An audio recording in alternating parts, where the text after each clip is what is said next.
Hey everyone, it's another Reading Fabricator. I'm Russell and hope you're all doing well. Hope you're all reading books. And today I thought I'd give my thoughts on one that I just recently read that was not on my radar at all. Now, about 3 nights ago, I decided to look up what we'll consider the best novellas of all time. And this one came to my attention. It's a book called Bear by Marian Engel, a Canadian author who I knew nothing about. And I knew nothing about the book until I started reading it and then researching her name. And what popped up the most was the fact that many people call this the most controversial novel to ever come out of Canada. So I was sold, I had to read it.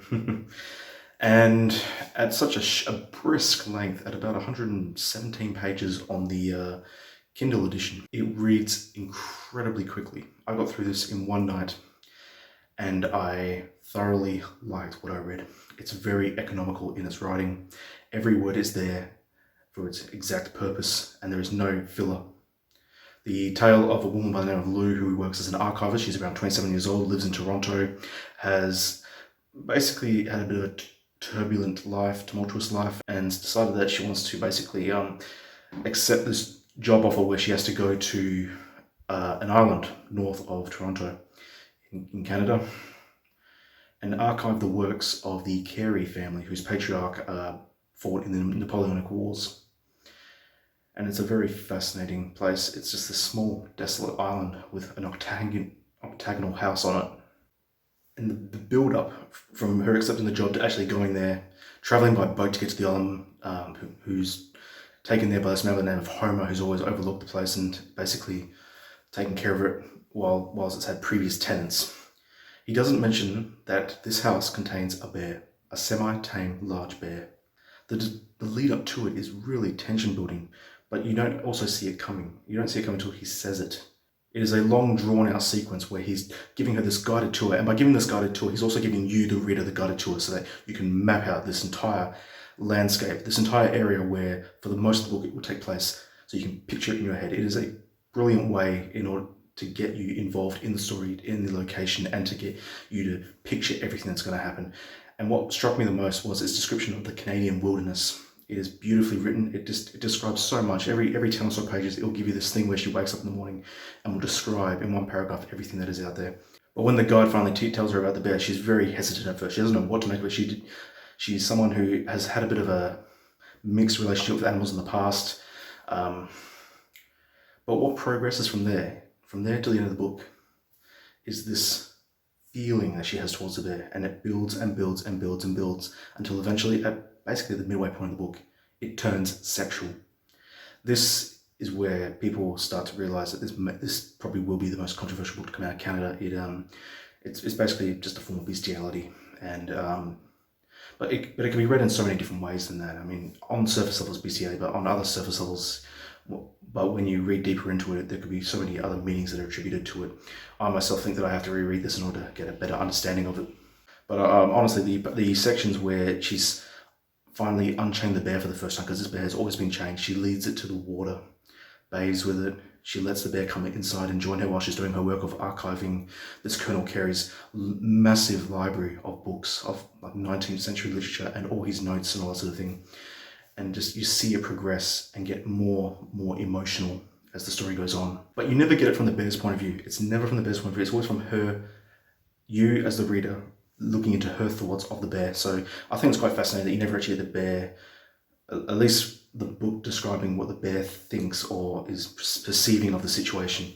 But it's all written in such a very matter-of-fact way. I mean, for a 117-page book, it is so compressed. It is the ideas, the themes, the economical writing are so compact that nothing is left to waste. It keeps on coming, keeps on building and building and building. And what you got here is 2 seasons of a year, just completely diluted down to the bare necessities and the bare facts of which they are the most important parts of the story for you, the reader, to engage with.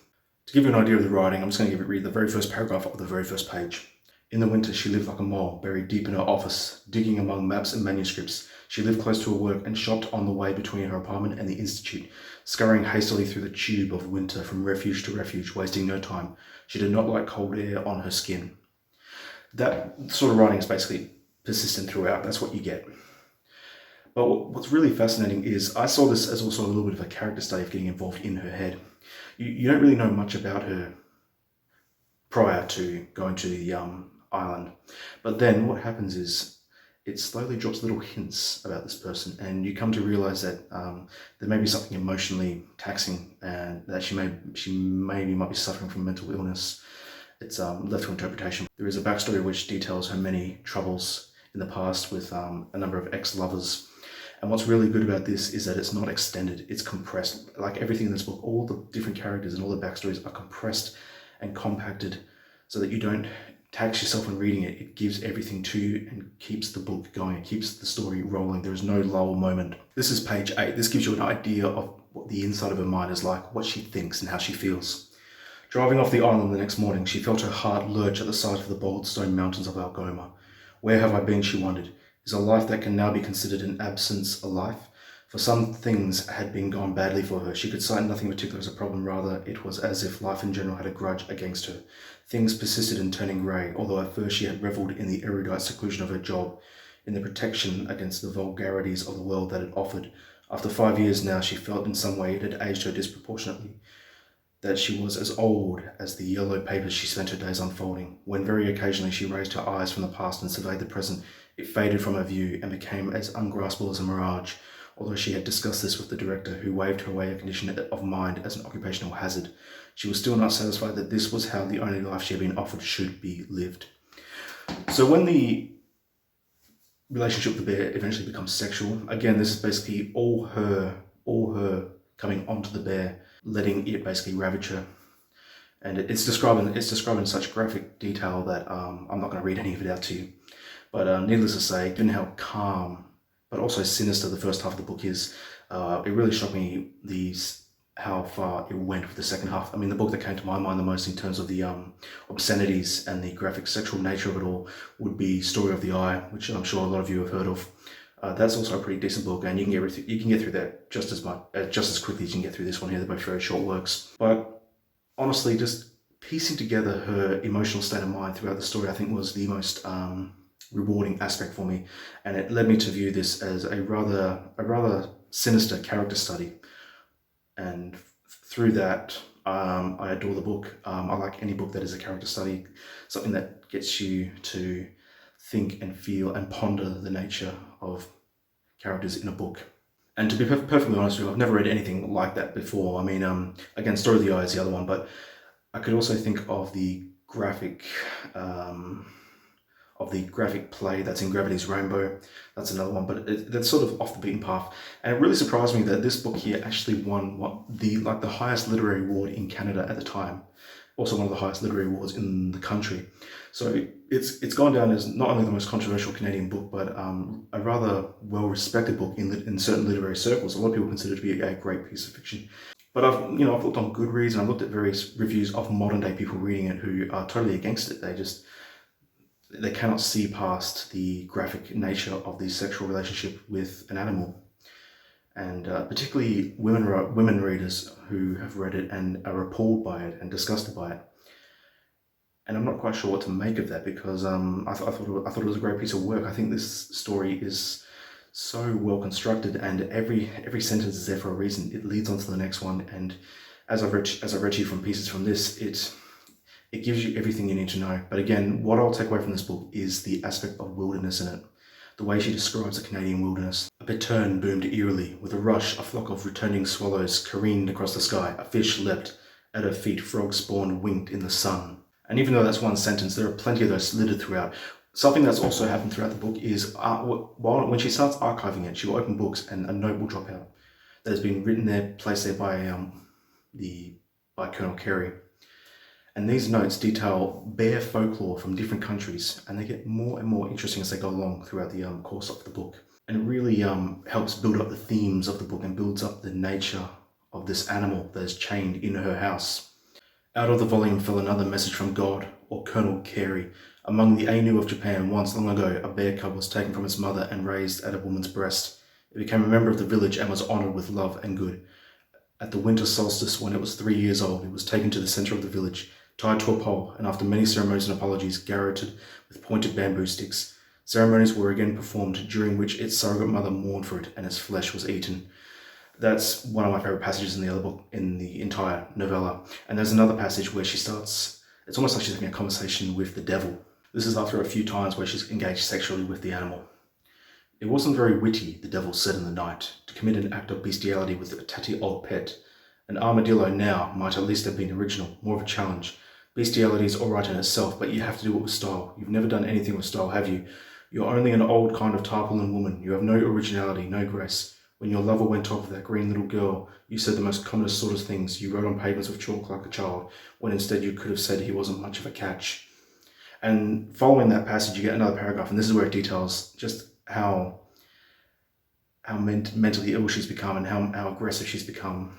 And it's quite an interesting little piece of backstory that's placed in the middle of that conversation, where it feels like she's talking to the devil, and through her state of mind, she's having the perceived devil talk back to her, describing her acts of unlawful and immoral behavior towards those that she feels have done her wrong, and how she may have taken it a step too far.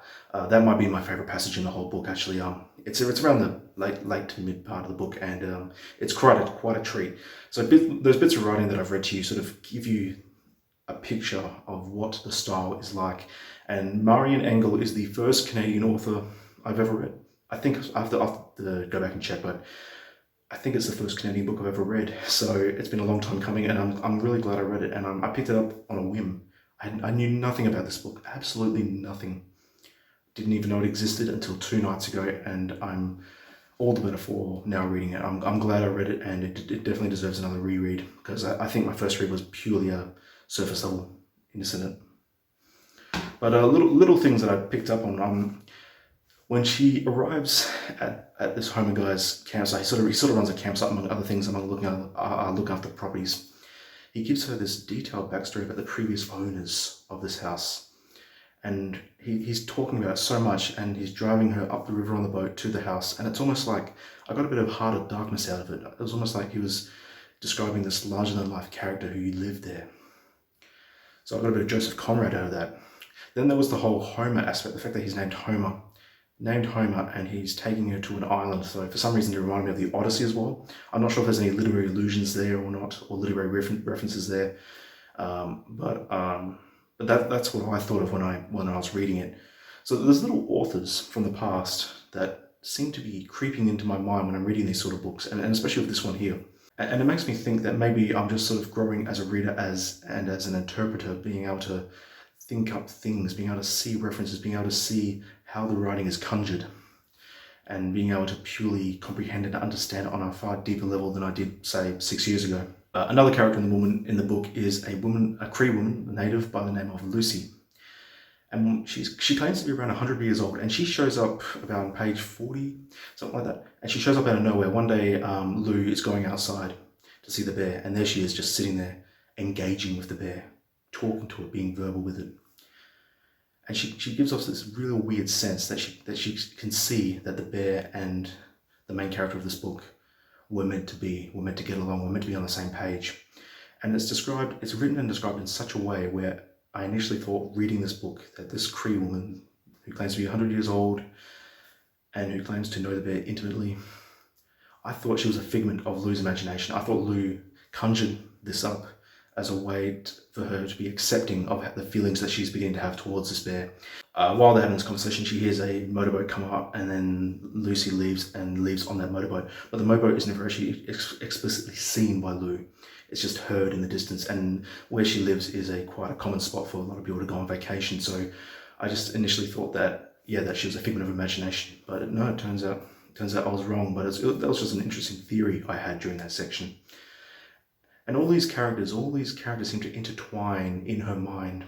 They seem to build up this thing in her and seem to push her to becoming more accepting of her sexual relationship with the bear. And eventually, her sexual relationship with other characters as well. She seems to be quite an impulsive woman.